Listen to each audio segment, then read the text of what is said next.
Segala pujian, hormat dan syukur hanya bagimu, karena Engkau Allah yang membuka jalan setiap hidup kami, yang tak pernah dapat kami pikirkan. Engkau berikan terobosan yang tak pernah dapat kami angan-angankan. Ajar kami hari ini untuk bersyukur selalu di setiap kondisi kami yang mungkin menurut kami sendiri, perasaan batin kami, jalan-jalan hidup kami tidak nyaman. Namun kami hari ini boleh bersyukur karena kami melihat dalam iman kami bahwa Engkau Allah yang sanggup membukakan jalan bagi yang tertutup jalan itu. Kami percaya Allah yang hebat dan dahsyat itu masih berkarya sampai hari ini, dan kami percaya Engkau mengerjakan seturut dengan rencana dan kehendak-Mu. Pimpin kami semuanya kalau sebentar kami merenungkan firman-Mu, agar hati kami, hidup kami bijaksana dengan kami beroleh Tuhan hikmat yang berasal dari Tuhan.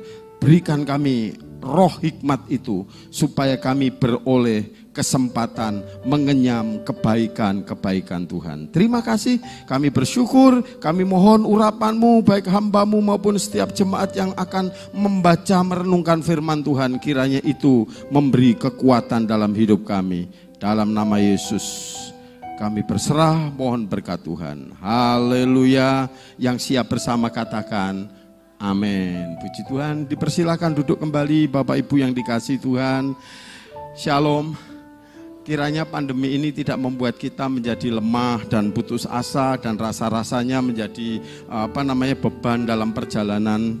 Ya, mungkin orang berkata sudah sekian lama kita masih ada, dan itu pertanda bahwa Tuhan masih mengasihi dan menopang hidup kita. Amin, saudara. Ya, jadi jangan saudara berpikir ini terlalu berat dan lain sebagainya.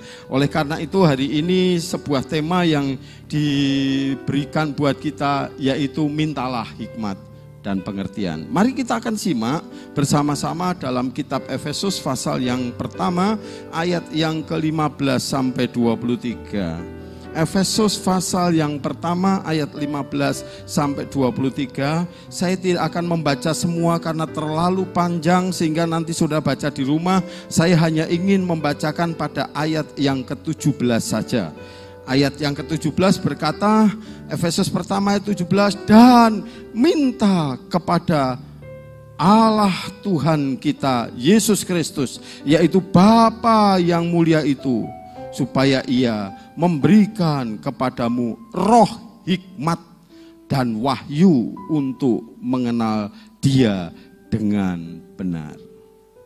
Bapak Ibu yang dikasihi oleh Tuhan, kitab suci kita dalam Lembaga Alkitab Indonesia diawali dengan kata-kata dan meminta. Tetapi kalau saudara membaca dan merenungkan dan membuat perbandingan dari berbagai macam ayat, maka kata dan meminta itu tidak ada. Bahasa Yunani aslinya sampai kepada bahasa-bahasa terjemahan yang lain, baik itu King James Version sampai bahasa Jawa, tidak dimulai dengan dan meminta. Seakan-akan kalau boleh dalam sebuah struktur teks itu, yang awal dari ayat yang ke-15 sampai yang ke-16, Paulus mengucap syukur kepada Tuhan, lalu bagian kedua rasanya meminta. Sepertinya akan berlaku seperti itu, tetapi dalam bahasa yang lain, terutama bahasa-bahasa yang mendekati akan terjemahan asli, tidak ada kata meminta. Saya mencoba untuk memahami apa sebenarnya makna kata meminta. Kenapa Lembaga Alkitab Indonesia kok memakai tafsiran dengan kata dan meminta. Bahasa itu yang dalam bahasa yang lebih dekat, baik itu King James maupun bahasa Jawa pun, saudara perhatikan bahasa Jawa menarik. Saya bacakan dalam bahasa Jawa ya saudara. Dalam kitab Efesus 1 ayat 8, sarto murih panjenengane madangake mripate atimu, madangake mripating atimu. Saya akan ulangi mungkin ayat 17 ya. Ayat 17 mungkin ini yang dimaksud. Ya, oke. Supaya alae Gusti kita Yesus Kristus yaiku Sang Rama kang mulya iku kersa paring rohing kawicaksanan lan wahyu marang kowe supaya wanuhmu marang panjenengane kanthi bener temen. Ada kata dan mintalah. Dalam terjemahan bahasa Jawa tidak ada. Pengertiannya berarti kalau kita melihat keadaan kitab Efesus, maka ketika terjadi persoalan besar, bukan meminta, tetapi dalam teks ini dia seakan-akan melihat fakta dan biarlah Bapa yang di surga itu memberi roh hikmat. Itu sebuah pernyataan, bukan sebuah permintaan. Mengapa seperti itu? Karena hikmat itu menurut bagian teks demi teks, karena hikmat itu dibutuhkan di dalam kehidupan kita keseharian. Hikmat itu sangat dipentingkan.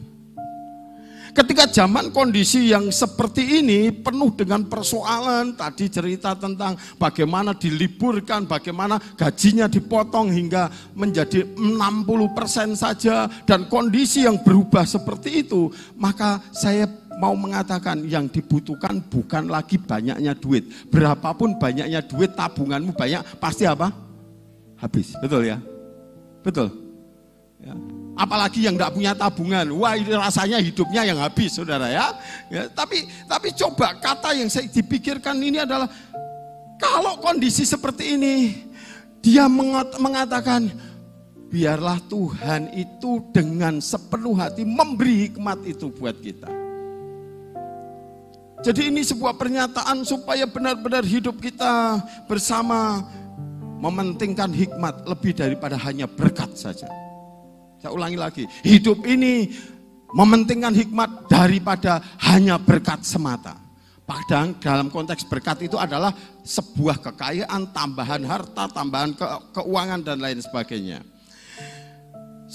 Saya ingin ajak saudara mengerti ini karena persoalannya adalah ada seorang bernama ini, saudara kenal dengan orang ini?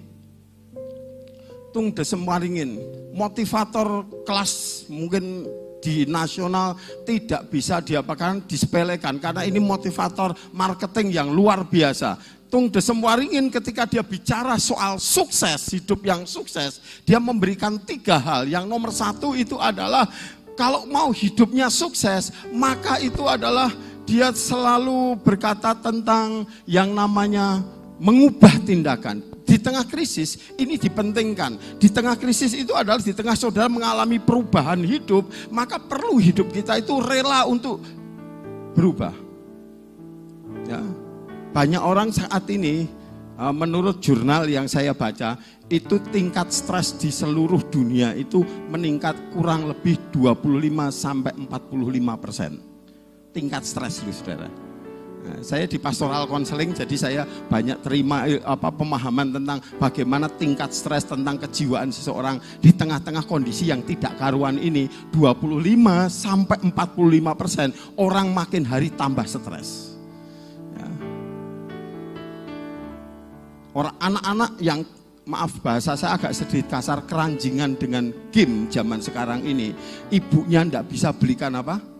Vouchernya, tidak bisa berikan datanya, ibunya dimarah, ibunya dipukuli hancur-hancuran. Dan hari ini saya mendengar berita liputannya lagi, anak itu sekarang bukan saja miringi nemen, ora kenal sopo-sopo, saudara. Dirinya sendiri tidak dikenal, hang semua, otaknya hang. Kenapa saudara? Stresnya terlalu berat menurut dirinya, padahal tidak ada persoalan apa-apa. Karena berubah, kita tidak rela hidup kita berubah. Kita harus belajar untuk ubah tindakan kita ketika keadaan itu berubah. Menurut Tung Desem seperti itu. Dan bagian kedua itu ada reward dan punishment.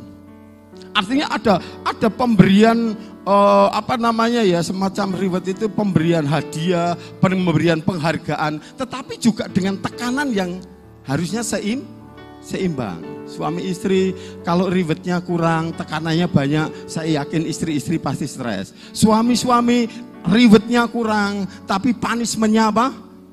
Tinggi sekali. Kamu harus memenuhi ini dan memenuhi itu, walaupun kondisi tidak karuan, dia tetap harus menuntut tinggi. Saya yakin akan menjadi stres. Tapi dia ngomong dua-duanya seimbang, reward dan apa? Punishment-nya. Tapi bagian yang terakhir dia ngomong gini, ada mentoring, ada orang yang mendampingi, ada orang yang menopang. Saudara, kalau saudara lihat pada bagian semuanya ini, baik ada ubah tindakan, reward, punishment, dan mentoring, tiga-tiganya tidak akan berhenti di situ. Menurut dia, kalau tiga-tiganya ini bisa dilakukan bila ada yang namanya hikmat. Dan menurut Tung Desem, hikmat itu apa? Saya kaget. Hikmat itu dimaknai dengan kata seperti ini. Otak manusia itu hanya mencari hikmat untuk menghindari sengsara. Untuk itu kita pancing supaya otak kita itu berpikir supaya hikmat, apa yang harus kita lakukan sekarang ini, atau apa yang supaya tidak sengsara, apa yang harus kita ubah. Jadi maksudnya Tung Desem, dengan berpikir maka akan ada hikmat. Ini konsep berpikir hikmat secara apa? Duniawi. Menurut pemikir-pemikir, para motivator, pertanyaan saya, apakah hikmat yang dimaksud dalam kitab Efesus sama dengan pemikirannya siapa? Tung Desem. Kan itu harus dipikirkan. Apakah sama? Saya pikir kok sedikit berbeda konsep berpikirnya. Mengapa ada perbedaan? Karena ada persoalan di sini, saudara. Menurut saya, dalam konteks seperti ini, kata hikmat itu dalam bahasa Jawa itu istilahnya ngerti sadurunging winara. Itu konsep hikmat menurut Jawa. Jadi sebelum terjadi sesuatu, dirinya sudah tahu dulu. Ya, dengan cara apa orang Jawa model seperti ini mendekatkan diri pada Sang Hyang Widi. Menurut dia, yang hidup mulia itu semakin dekat yang mulia memberitahu tentang apa yang terjadi ke depan. Itu konsep berpikir orang Jawa. Dan kekristenan ternyata tidak berpikir itu. Saya hanya bicara tentang hikmat, yang dipikirkan adalah berpikir tentang mengetahui persoalan sebenarnya yang terjadi. Kadang kita tidak ngerti persoalan apa-apa. Persoalannya menjadi sangat besar sehingga kita tidak bisa mengerti dengan benar, dengan lengkap tentang persoalan yang sedang kita hadapi. Maka kita tidak akan pernah memperoleh hikmat apa-apa. Kalau kita mengetahui, maka kita akan bisa mengerti. Bukan hanya persoalan yang kita ketahui, tapi kondisi kita sekarang, dan ditambah dengan bagaimana kita menyelesaikan solusi itu. Dengan pemikiran ada masalah, tapi diselesaikan tanpa masalah. Ini bukan apa namanya pegadaian ya saudara. Jadi kalau menyelesaikan masalah dengan masalah banyak saudara ya. Ya, Indonesia itu kan pikirnya diselesaikan dengan model khilafah. Kok kan beres kabeh. Ngomong gitu. Ngerti ya maksud saya ya? Ora bener-bener malah jadi hancur-hancuran ya. Itu menyelesaikan masalah dengan masalah. Tapi ini kalau orang berhikmat ada masalah diselesaikan tanpa ada masalah lagi. Dan model seperti ini selalu berfokus dan bersumber pada Tuhan. Maka Paulus dengan sangat luar biasa mintalah kepada Tuhan seperti itu. Maka ini hikmat menurut kitab suci kita dalam konteks kitab Efesus. Saya ulangi lagi, ini bukan hikmat menurut Alkitab seluruhnya, tetapi ini kitab Efesus yang diwakili dengan prinsip pemikiran hikmat dari Paulus yang berpikir bahwa hikmat atau sofia itu adalah tindakan Allah menyelesaikan dosa dan maut melalui salib. Saya ulangi lagi. Kalau saya menyimpulkan pikirannya Paulus tentang hikmat dari kitab yang ditulis Paulus seluruh di dalam kitab Perjanjian Baru seluruhnya, ujungnya cuma yang namanya hikmat itu adalah bagaimana Allah bertindak menyelesaikan dosa dan maut melalui apa? Salib. Titik. Mungkin sudah bertanya, Pak, lah kok hikmat kok tentang salib? Ya, dia simpulkan ini ketika dia menulis surat Roma. Dia berkata bagi dia satu-satunya Allah yang penuh hikmat, oleh Yesus Kristus segala kemuliaan sampai selama-lamanya. Ujung daripada pemberitaan Paulus tentang hikmat yang dari Allah itu sumbernya hanya satu, Yesus yang mati di salib. Titik. Karena dengan Yesus mati di salib, dosa dan maut sudah apa? Selesai.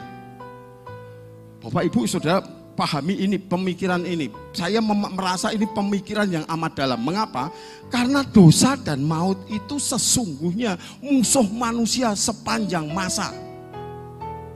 Dan itu adalah musuh yang paling besar dan paling hebat. Saudara punya segala macam sesuatu yang saudara banggakan di dunia ini. Harta kekayaan, jabatan, pangkat, derajat luar biasa. Saya tanya, ujung-ujungnya kalau ketemu dengan maut bagaimana saudara? Ada harganya enggak saudara? Bagi saya enggak ada harganya, ujung-ujungnya mati. Ya, selesai.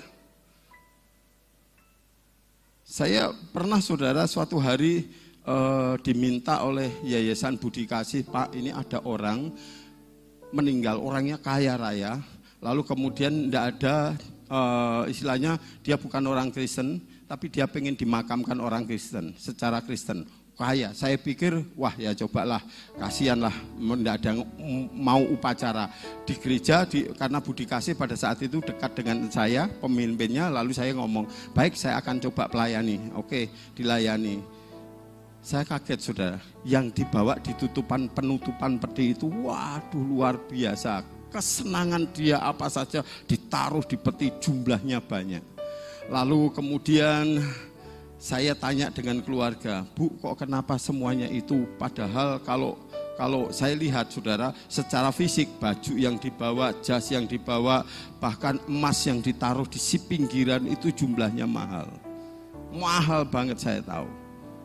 Lalu saya tanya mengapa dibawa semuanya, dia ngomong supaya nanti bisa dipakai di surga. Wah, lah terus makainya piye gitu loh saudara, antara dunia jasmani dengan rohani yang sudah terpisah, makainya piye? Iya Pak, dia itu kasihan di dunia, dia memang betul-betul memiliki segala-galanya, nanti kalau di sana enggak punya apa-apa piye. Jadi sudah bayangkan ya yang dipikirkan itu saudara. Maka saya ngomong, jadi hati saya berarti orang yang benar-benar dilindungi dengan kekayaan, kemuliaan, kemewahan. Kalau sudah ketemu dengan mati ya juga akhirnya apa? Nggak bisa ngapa-ngapain, nggak bisa nikmati lagi. Bapak Ibu, kalau sudah seperti itu, kalau kita pikirkan itu adalah musuh yang paling luar biasa, dan ternyata cara menyelesaikannya, cara menyelesaikannya dosa tadi cuma satu jalan, Yesus mati di salib. Bagi saya itu hikmat yang di luar nalar saya. Mengapa itu hikmat? Karena persoalannya terobosan jalannya itu di luar pikiran manusia, pikiran kita. Dunia sudah berupaya dengan mengutus nabi, dengan mengajarkan nabi itu tentang apa? Ajaran kebenaran, kebaikan, tetap manusia berdosa, tetap manusia pasti dihukum. Tapi Yesus mati di salib, selesai hukuman itu. Maka saya pikir inilah hikmat itu saudara. Hikmat itu tindakan terobosan di luar pikiran pada umumnya. Mati di salib, itu di luar pikiran.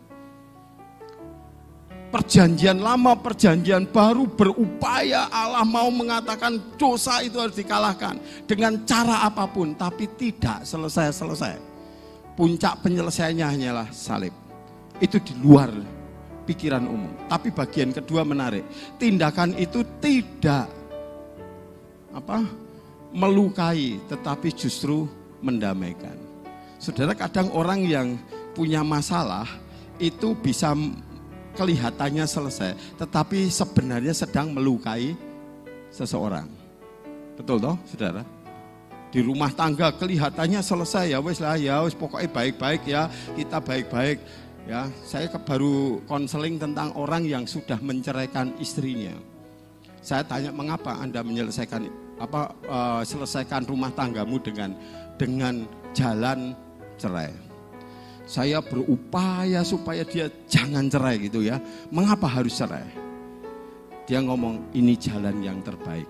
Tapi saya ngomong juga jalan terbaik tapi melukai siapa? Orang lain. Betul. Anaknya minimal dilukai.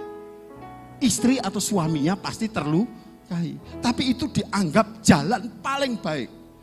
Dan yang ngomong itu, wah ini malah diklaim lagi saudara, saya paling jengkel gitu. Pak Obaja ini memang caranya Tuhan, saya harus cerai. Dua tokmu ya, ngerti mau saya jengkel ke banget itu. Nama Tuhan dipakai untuk konsep berpikir cerai itu.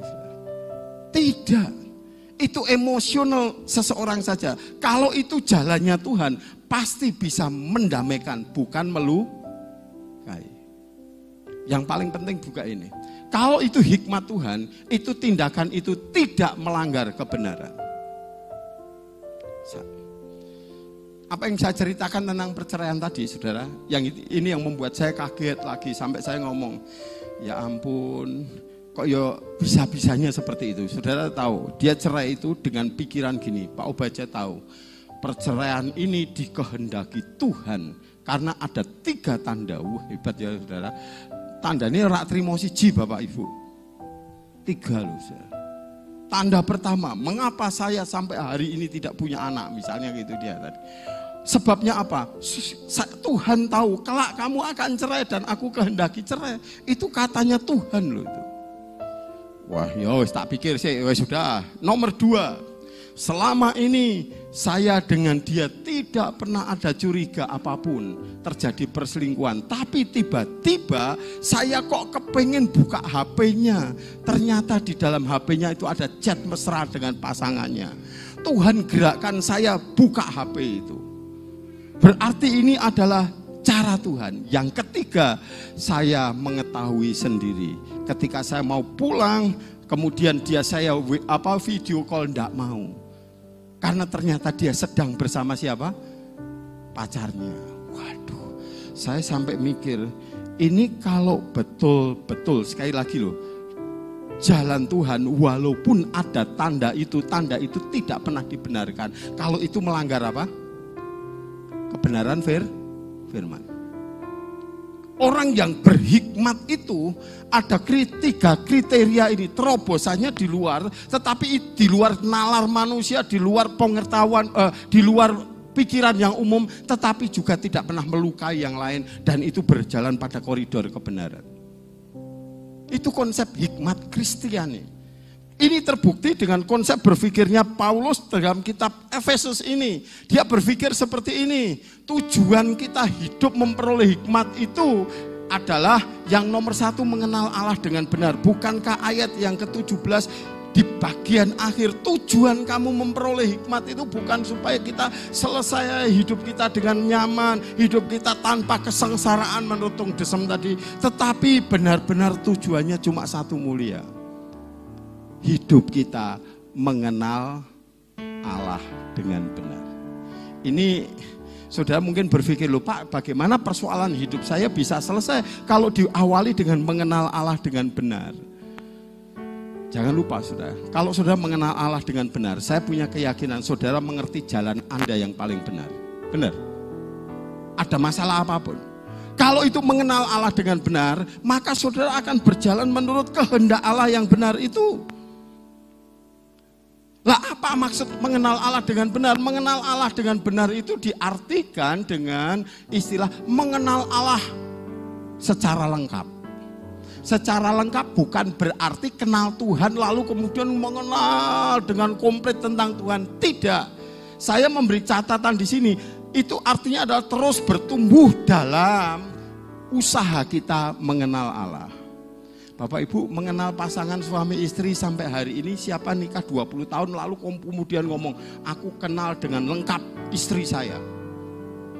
Saya menikah 32 tahun ini sudah.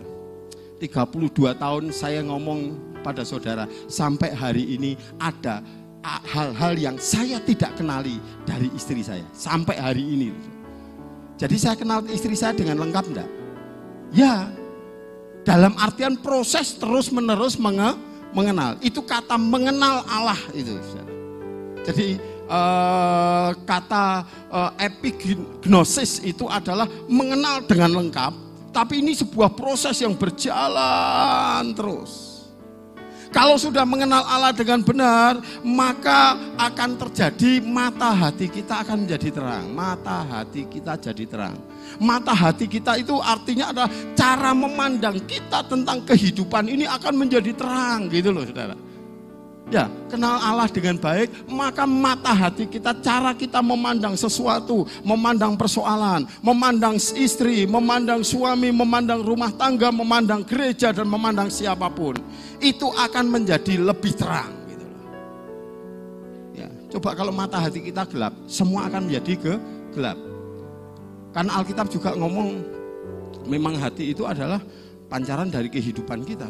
Kalau hatimu gelap, maka perbuatanmu juga gelap, betul? Ya, ini yang kita pikirkan. Ayo kita berpikir tentang, coba kalau kita mengenal Allah, maka hati kita menjadi terang, mampu melihat dengan jelas persoalan apapun.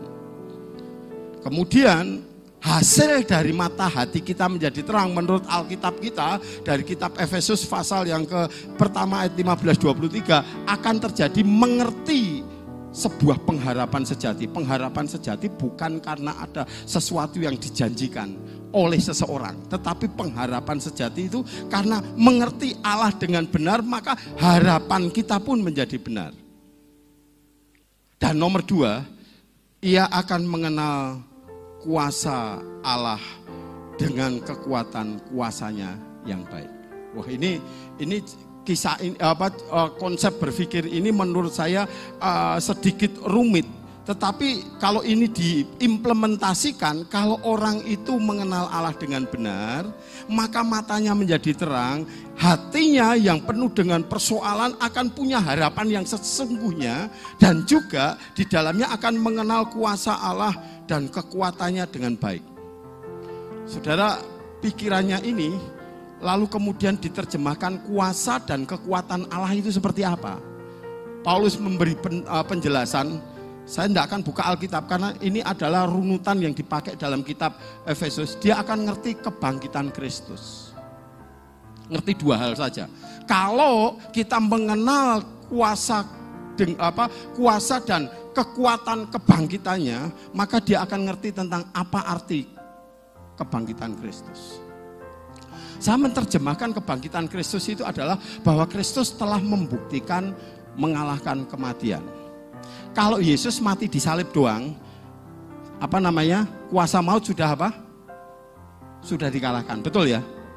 Sudah titik itu toh. Dan tidak ada lagi bukti bagaimana kuasa itu benar-benar dikalahkan. Maka Yesus perlu apa? Bangkit. Kalau Yesus mati, itu artinya adalah maut sudah dikalahkan, titik. Tapi untuk membuktikan bahwa maut sudah dikalahkan, maka Yesus perlu apa? Bangkit lagi dari kematian. Kalau Yesus tidak bangkit, sia-sia, hanya kematian saja, maka maut sudah ngomong dikalahkan, selesai. Tapi kalau maut sudah dikalahkan dengan kebangkitannya, dan itu bukti daripada maut yang sudah kalah, dosa sudah ditaklukkan, tidak cukup. Yesus ngomong dalam ayat yang kita baca hari ini, itu dikatakan Yesus duduk di sebelah kanan Allah. Runutan ini bukan main-main. Secara dogmatik saya ngomong, ini adalah dasar kekristenan yang luar biasa. Artinya adalah duduk di sebelah kanan, itu artinya Bapa itu sedang berbagi kuasa dengan Yesus. Loh, itu enggak main-main loh saudara. Jadi Yesus dan Bapa itu memiliki kekuasaan yang sama. Lalu Bapak kalau di sebelah kiri itu biasanya bukan berbagi kuasa, tetapi ia berada menjalankan perintah. Maka kalau ada ajudan, ada di sebelah apa? Kirinya. Tapi di sebelah kanan duduk, itu artinya adalah Bapak bagi kuasa. Kamu juga memiliki kuasa yang sama. Maka ayat-ayat yang kita baca 18, 19, Yesus di atas muka bumi ini tidak ada kuasa lain kecuali Dia. Dan bahkan ayat-ayat itu berkata, kalau kita membaca ayat yang ke-19, 20 berkata, dan betapa hebat kuasanya bagi kita yang percaya, sehingga dengan kekuatan kuasanya yang dikerjakan dalam Kristus dengan membangkitkan Dia dari antara orang mati dan mendudukkan Dia di sebelah kanannya di surga, jauh lebih tinggi dari segala pemerintah, penguasa dan kekuasaan, kerajaan dan tiap-tiap nama yang dapat disebut, bukan hanya di dunia ini saja, melainkan juga di dunia yang akan datang. Yang saya sebut dengan berbagi kuasa itu, Yesus berkuasa di dunia ini, bahkan berkuasa juga di dunia yang akan datang. Maka kalau saudara punya Yesus yang melakukan tindakan besar seperti ini, memberi kuasa dan kekuatannya kepada kita. Saya mau tanya saudara, problem apa yang membuat saudara bisa hancur? Problem apa yang membuat saudara bisa menjadi jatuh, tergeletak dan tak bangun lagi? Adakah problem lain yang saudara rasanya paling berat kalau saudara punya Yesus yang mau tak kalahkan? Sekarang mau tidak berkuasa lagi di bumi sekarang dan di bumi yang akan datang, dengan duduk di sebelah kanan Allah. Maka saya bertanya di dalam bagian ini, saya akan terus, apakah ada kepentingan yang lebih penting daripada menaklukkan maut? Kalau Yesus saja sudah mampu menaklukkan maut, sampai maut tidak bisa berkuasa lagi di dunia sekarang dan di dunia yang akan datang. Apa yang membuat saudara saat ini menjadi sesuatu yang paling penting? Itulah yang saya katakan saudara sedang menemukan hikmat. Ada kepentingan yang lain yang saudara pikirkan, wah saya lebih penting Pak kalau dapat jabatan. Pak saya lebih penting kalau saya dapat harta kekayaan berlimpah-limpah. Tapi kalau maut tidak pernah dikalahkan, saudara tidak akan pernah bisa mendapatkan kedamaian. Untuk apa semuanya itu? Maka hari ini hikmat itu berpikirnya jauh apa yang dapat kita pikirkan, yaitu berpikir bahwa pentingnya hidup itu adalah maut telah dikalahkan. Dan itu sudah dilakukan oleh siapa? Yesus. Bukan hanya mati loh, bangkit, menandakan dan memberi pertanda buat kita semua bahwa Dia sudah mengalahkan maut. Maut tidak akan pernah bisa hidup lagi. Bukan tidak cukup, Yesus juga melakukan tindakan dahsyat, duduk di sebelah kanan Allah. Artinya adalah Dia ini berkuasa di dunia yang sekarang maupun dunia yang akan datang. Pertanyaan saya, ada kepentingan lain enggak selain daripada Yesus dalam hidup saudara? Bagi saya saudara, tidak akan pernah bisa diberikan lebih besar daripada Yesus. Tidak ada yang bisa. Kalaupun nyawa saya diambil, asal Yesusku tidak diambil, itu cukup bagiku. Mengapa? Karena Dia hebat, lebih dari segala-galanya. Pertanyaan saya, pusat hidup saudara ada di mana? Di harta, di kekayaan, di jabatan, di prestasi, atau di mana? Kalau masih di situ, saudara mencari hikmat apapun, saudara tidak akan pernah ketemu. Karena akhirnya toh kepada maut. Tapi hari ini mautmu sudah dikalahkan. Apakah kita mau fokus lagi kepada yang bisa binasa, sedangkan kita hari ini memiliki sesuatu yang tidak bisa binasa? Mari, pagi hari ini di ibadah ini saya merindukan pada Bapak Ibu Saudara, milikilah hikmat itu. Ya, hikmat yang modelnya fokusnya Yesus loh. Bukan prestasi hidupku, fokusnya Yesus bukan harga diriku, fokusnya Yesus bukan kekayaanku. Ayub itu kekayaannya habis lenyap. Saya kalau membayangkan Ayub gak bisa ya pikir. Tapi dia tetap ngomong, dia lebih hebat. Kalau orang lain ngomong tentang Allah, aku hari ini melihat muka dengan muka tentang Allah itu. Wah, itu lebih penting. Itu hari ini Bapak Ibu jemaat di tengah-tengah pandemi, di tengah-tengah kesulitan yang belum berakhir, fokusnya bukan apa yang kita saat ini saudara rasakan itu hilang, tapi apa yang saat ini sudah Tuhan lakukan untuk saudara miliki yang tak pernah hilang dalam hidupmu. Itu menjadi hikmat dan kekuatan sepanjang hidup kita. Mari kita tunduk kepala, kita berdoa di hadapan Tuhan.